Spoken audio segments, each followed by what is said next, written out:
I am very happy to introduce respected Dr. Anil Kakodkar, our chief guest, to this August gathering. Anil Kakodkar was born on 11th November 1943. He joined the Baba Atomic Research Center, BRC, in 1964, following the one-year postgraduate training with top rank in nuclear science and technology in the then Atomic Energy Establishment. He became the director of BRC in the year 1996 and was a chairman Atomic Energy Commission and secretary to the Government of India, Department of Atomic Energy during the years 2000 to 2009. Currently, he is holding INAE Satish Dhawan Chair of Engineering Science, Engineering Eminence at BRC, and he is the chairman of Technology Information Forecasting and Assessment Council, DST, Government of India. Kakodkar has worked for the development of the atomic energy program in India throughout his professional life. Undeterred by the restrictions imposed by the international community, he succeeded in developing various systems for the pressurized heavy water reactor and in building the Dhruva reactor. Kakodkar has been a key contributor to India's strategic program. He was one among the chosen few involved in the first successful peaceful nuclear explosion experiment that India conducted on May 18, 1974 at Pokhran, and later he played a key role in the series of successful nuclear tests conducted during May 1998 again at Pokhran. India also demonstrated nuclear submarine power pack technology under Kakodkar's leadership. Kakodkar's sterling leadership led to a significant boost to India's nuclear power program, notwithstanding the uranium supply constraints. As a result, and with the completion of projects launched under his leadership, India's nuclear generation capacity is set to reach 10,000 megawatt electric, as well as poised for a rapid scale-up thereafter. The comprehensive and robust program under Kakodkar's leadership has with advanced nuclear technology. Kakodkar has made many innovative contributions to human resource development activities.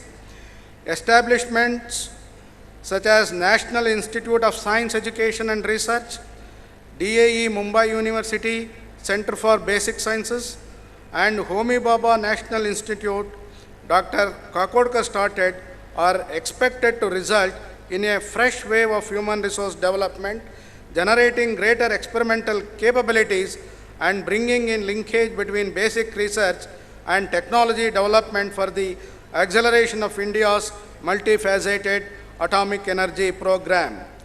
A committee under his chairmanship has worked out a detailed report for greater autonomy of IITs and taking them to world-class level. He also chaired an empowered committee to implement its recommendations. Another committee led by him has carried similar exercise in the context of NITs. He also led a committee set up by the government of Maharashtra to look at higher education in the state. The committee has made important recommendations that could lead to a paradigm change for improvement of higher education in the state. Another high-level committee under his chairmanship has made comprehensive recommendations for improvement of safety on Indian railways. Kakodkar has also led a comprehensive technology information forecasting and assessment council activity to develop a technology vision 2035 for the country. Kakodkar was chairman, Solar Energy Corporation in its formative stage. He was also chairman of Inter-University Center for Astronomy and Astrophysics during 2006 to 2012. He was chairman, now he is chairman governing board, Inter-University Accelerator Center, New Delhi, and chairman board of governors of the Indian Institute of Technology, Bombay during 2006 to 2015. Some current key engagements of Dr.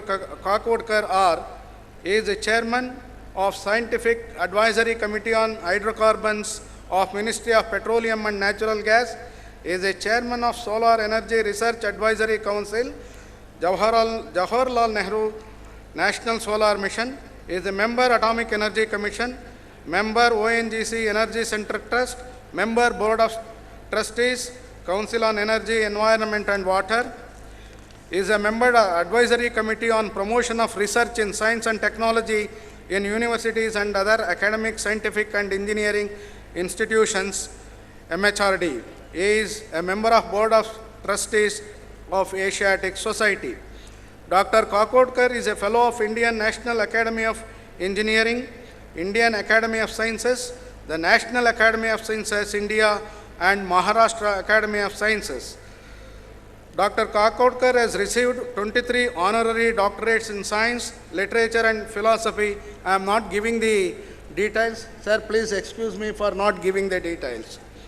Kakodkar is a recipient of all the 3 Padma Awards, Padma Shri in 1998, Padma Bhushan in 1999, Padma Vibhushan in 2009. Dr. Kakodkar has over 50 national honors and awards to his credit. To name a few, INAE Lifetime Contribution Award in Engineering 2006, INS Omi Baba Lifetime Achievement Award in 2009, Maharashtra Ratna in 2010. Dr. Kakodkar has received awards from 3 state governments, Goa, Maharashtra and Madhya Pradesh. Sir, I request you to deliver the graduation ceremonial address.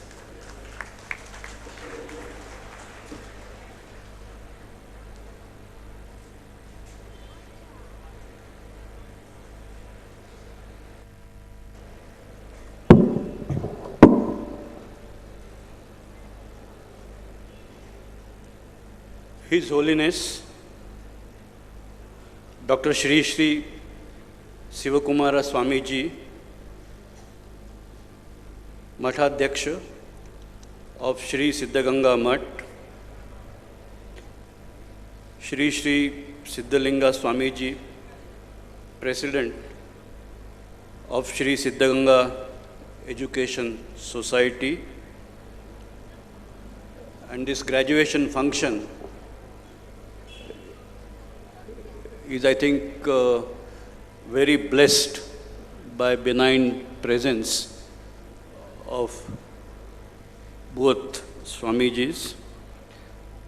Professor K. Siddhappa, Chairman, Governing Council of Siddhaganga Institute of Technology, Shri Nanjundappa, Secretary, Shri Siddhaganga Education Society, Dr. Channabasappa, Director, Siddhaganga Institute of Technology, Dr. Shivakumaraya, Principal of the SIT, members of Board of Management, members of Governing Council, members of Academic Council of SIT, distinguished invitees, members of faculty and staff, dear students, ladies and gentlemen.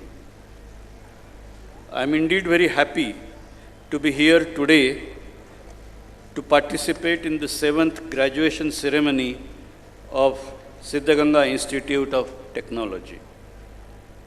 SIT has been ranked, as was mentioned earlier, among the top 100 institutions in the country in the recently released National Institution Ranking Framework, and has been placed under the gold category in AICTE CII survey of Industry Link Institutions 2015.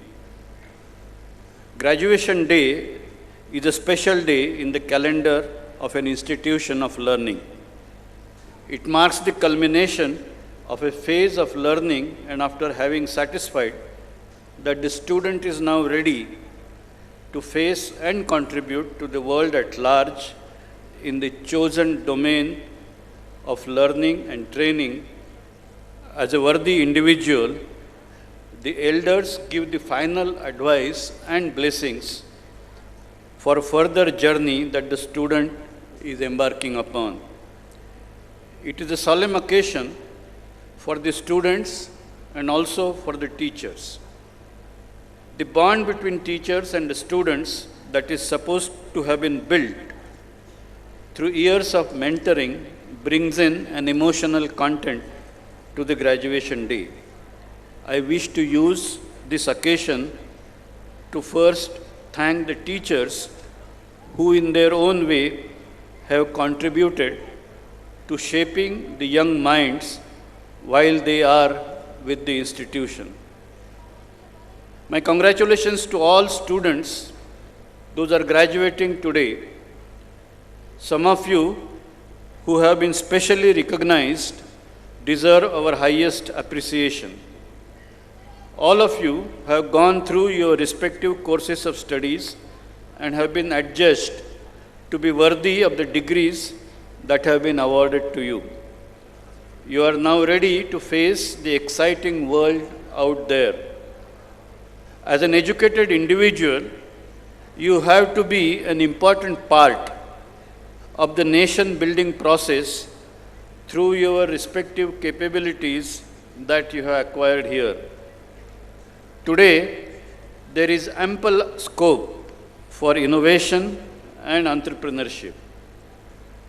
The way our country is evolving, the opportunities for the capable ones will continuously expand. I wish all of you graduating today a very successful career ahead. May all your dreams be fully realized. I have spent almost entire professional life on the development of national capability in the area of atomic energy. Last few years, I am devoting time on the challenges related to energy, education, and leveraging science for societal development. A key aspect that I have realized as a result of this experience is the need to transform our education to make it a more effective human resource building exercise that empowers every youth to become a prime mover to take the country forward and to add net value rather than become a net burden on the society. This must happen in the present day context. At the same time, our education system should also recognize the need of emerging tomorrow and lead efforts to prepare our society for the new knowledge era that is fast emerging. I would like to use this occasion to talk about this theme. So let me first talk about development-linked rural education. Talking about country as a whole, 2/3 of our people still live in villages. Their average income is only about half the average income of their urban counterparts. Creating conditions to raise their income to become comparable or better than what is possible in urban areas is, in my view, the critical challenge before our education and development programs. While the rural habitat that perhaps took shape in an agrarian era and the urban habitat that probably became the preferred choice in the industrial era, they are here to stay. The new age society is more likely to be driven by a knowledge-driven economy and could equally flourish in both rural as well as urban habitat. Knowledge technologies do allow a much higher degree of democratization and decentralization. Under such a condition, rural habitat could well become the preferred alternative on account of the possibility of greater proximity with the nature, provided there is adequate supporting infrastructure. We thus have an opportunity to not only bridge the urban-rural divide, but also to facilitate rural youth who constitute a far bigger segment of our so-called demographic dividend to leapfrog and to realize their full potential, leveraging the opportunities that would be available in the emerging knowledge era. This could actually mean a quantum jump in the India development story. How can this be done? The answer lies in creating greater livelihood opportunities in villages well beyond agriculture and allied activities, and ensuring that the young students are well prepared to capitalize on these opportunities as they come out of schools and colleges. Thanks to game-changing developments that have taken place in respect of cyberspace, ICT, and direct employment of people that they can cause, each youth can now put together a decent earning opportunity for himself or herself, provided he or she, through the education imparted, becomes knowledgeable enough about the socio-economic opportunities around, either existing or newly created, and has acquired the skills to benefit from them.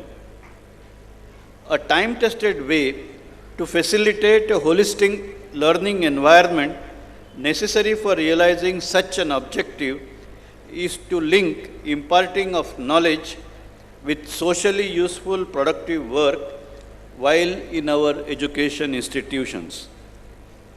Making socially useful productive work close to real-world socio-economic environment would require linking education with real-life development activities.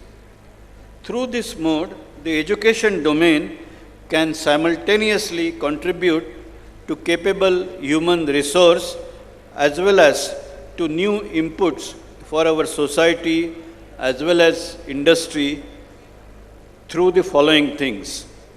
Number one, new innovations based on latest knowledge acquisitions ahead of others. This would create a superior edge for our country in terms of new products and processes, giving us a competitive edge in the global market. Number two, linking knowledge institutions to ongoing socio-economic activities in business or industrial entities to overcome obsolescence issues and to maintain / regain their competitiveness.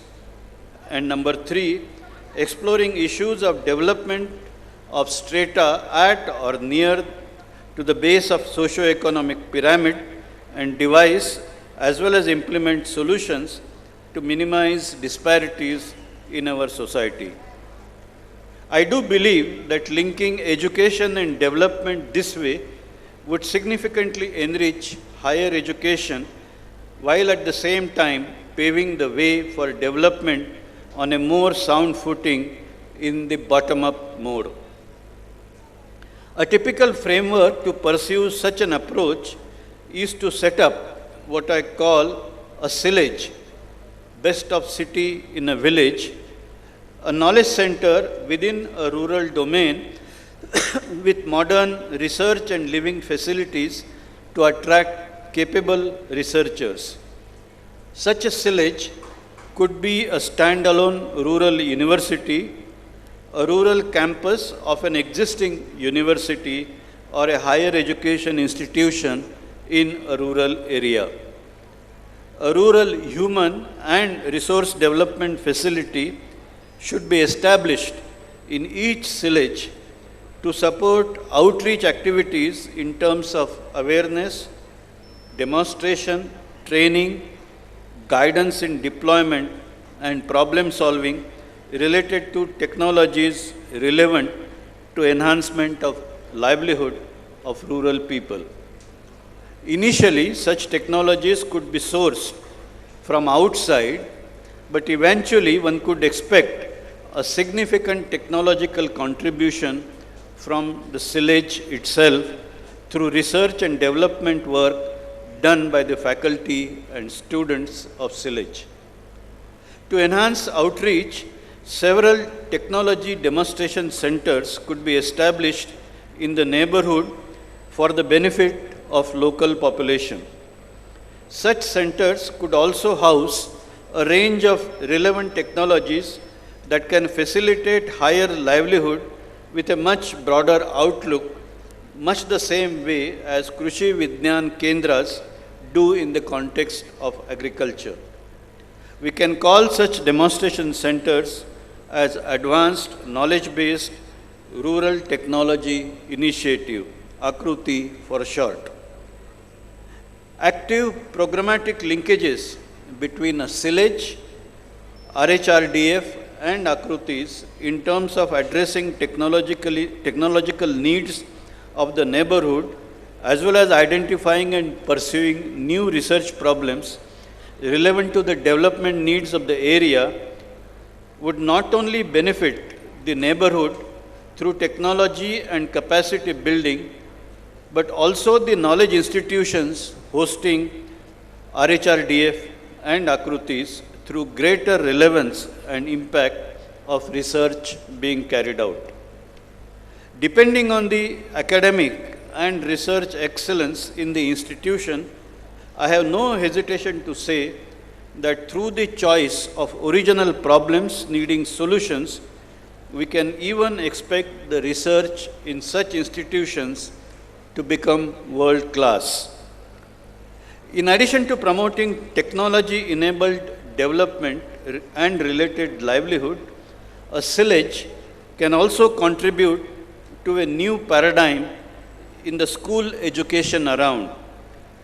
A high bandwidth node at SILAGE, for example, a national knowledge network node, could facilitate broadband connectivity in about 20-25 kilometer radius surrounding the SILAGE through a low-cost broadband wireless technology, thus enabling schools in the rural neighborhood to reap the benefits of modern-day ICT capability.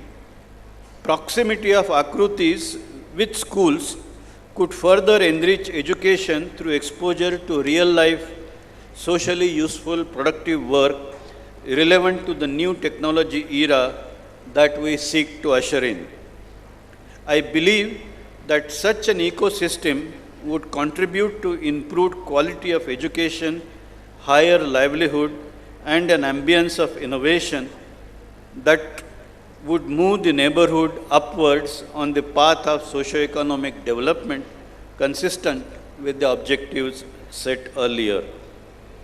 As a part of activities promoted by Rajiv Gandhi Science and Technology Commission in Maharashtra, these ideas are being experimented upon with the support of a number of institutions and individuals in an institution called SWERI at Gopalpur near Pandharpur. Another experiment has been initiated at Gondwana University in Gadchiroli to try out these ideas in the context of forest and tribal neighborhood. I strongly believe that for students in higher education system to be fully equipped to be able to effectively engage with development and growth processes in the society, the nation and the world at large, we must pay simultaneous attention to multiple layers of learning. These layers include 1.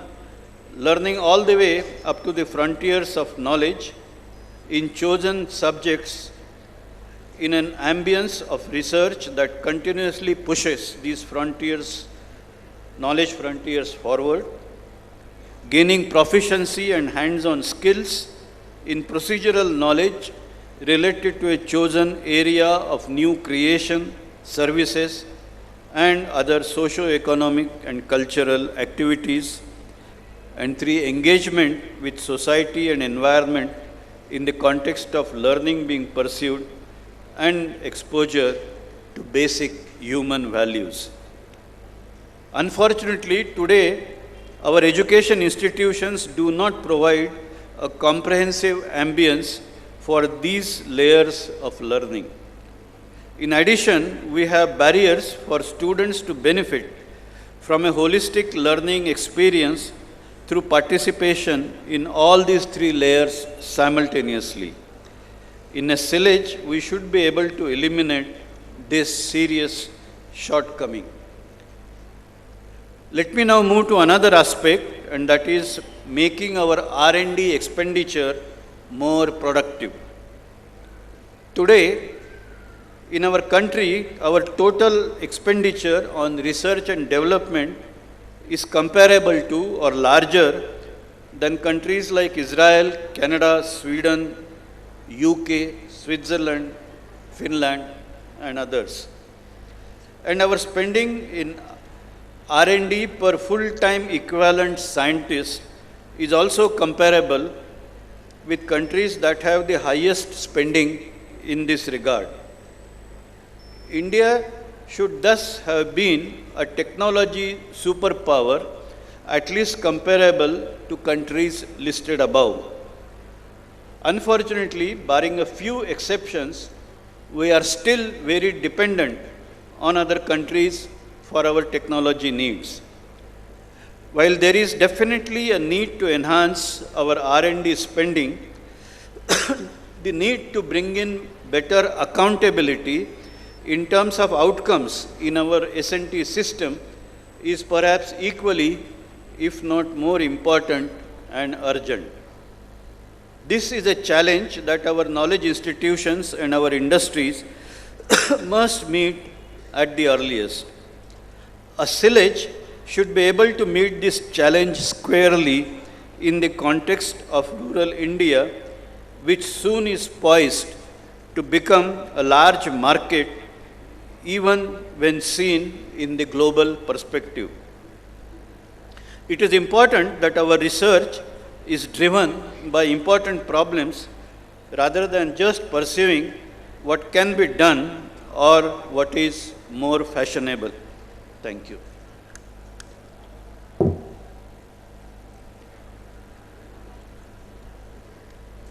Handling important problems, and they may be important either in the knowledge context or in technology context, by and large would need a multidisciplinary approach involving a large number of researchers or teams working together. In either case, wherever possible, there should be a translation of a new research finding to new technology products. The ecosystem for this purpose should also involve entrepreneurs along with other professionals capable of supporting such a translation effort. I am aware of our universities and institutions being conscious of this need, and they're making some effort in this context. However, much more needs to be done. There are many possibilities of technology being brought to bear on societal issues. Low-cost, high-tech solutions capable of meeting the needs of poor people in remote and rural areas are becoming increasingly important for a country like India and many other developing countries. Such solutions should be capable of working within the expertise of local people rather than high-level experts who are unlikely to be available locally. Our students getting exposed to such developmental activities would not only give them a good problem-solving experience, but also emotionally bind them with India in true sense. We need to recognize that above approaches would invariably involve interdisciplinary efforts involving sciences, technology, engineering, medicine, humanities, economics, management, and other disciplines, depending on the objective of a particular development effort. Opportunities for students to participate in applications of such interdisciplinary efforts to address a particular challenge enable a holistic learning experience for them. Alongside, this builds the capability to focus R&D to to solving real life problems that needs to be solved rather than looking for problems that can be solved through the research one is engaged in. Quality of education as well as of research improves considerably in the process. Let me now move to preparing for a new age society. We are likely to see much greater symbiosis between human and machine intelligence with far greater opportunities for human creativity. Technology is thus likely to change our lives in multiple ways. Clearly, technological competence is the key to our staying ahead in today's competitive world. We need to be conscious about the impact of new technologies on our lives and prepare our societies to benefit from them while preventing their ill effects. Opportunities and threats created by increasingly competitive, interconnected world, the potential for greater disparities if policies are not managed well, and the threat to our time-tested value system are some of the major challenges before our society today. We must acknowledge that apart from people who have engaged themselves in mass movements in different times, a very large number of individuals who have made key contribution in shaping societal evolution in a healthy manner and in the right direction through their wisdom, sustained work, and passionate contributions. In fact, the benign presence of Swamijis here at this graduation function is another important example of this kind. We need many such people and in large numbers who can guide and shape the society as it evolves through knowledge and technology-driven transitions on one side and the rapid mixing of cultures driven by instant communications that take place today on the other. Such people, through their research and analysis based deeper understanding and foresight, can present an authentic assessment of the transitions around, create innovative approaches to maximize the gains and minimize the threats, and help prepare our youth with capability to effectively deal with the evolving situation. The very fact that Indian traditions and culture have survived through centuries of external influence gives us the hope about our societies responding correctly to the changing paradigm. All of us associated with knowledge activities, one way or the other, have the opportunity to be a part of such people, both by ourselves as well as through the students whom we teach and mentor. Through our teaching, we should be all the way up to the frontiers of knowledge. Through our research, we should push the frontiers of knowledge forward.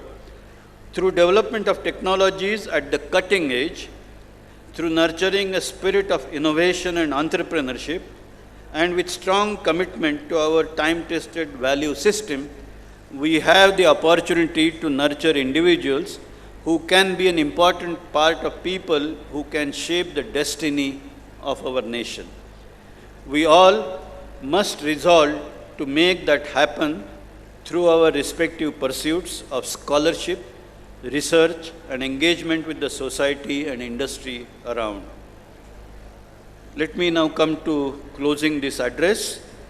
I do wish that all of you would give some serious thought to these issues and decide your respective course of action. It should be our collective effort to progressively move towards making the world a better place to live. Through a lifelong learning process and maintaining our knowledge institutions, industry, and the society interconnected with each other, each one of us, regardless of the career that we decide to pursue, can meaningfully contribute to this objective. After all, we are all here in this world to play our respective roles. Our happiness and joy of life depends on how well we play our roles. To dear students, I would once again wish all of you well in your further pursuits. I am certain you would rise progressively in your respective careers. I do hope that as you rise, you will retain in you a spirit of trusteeship and contribute substantially to your roots, the society around, the institutions that brought you up, and the nation at large. It is the spirit of trusteeship and the desire to support others who were not as fortunate or as successful as us that makes this world a better place. We must remember that our happiness depends on happiness all around us. Once again, my best wishes to you all. God bless you.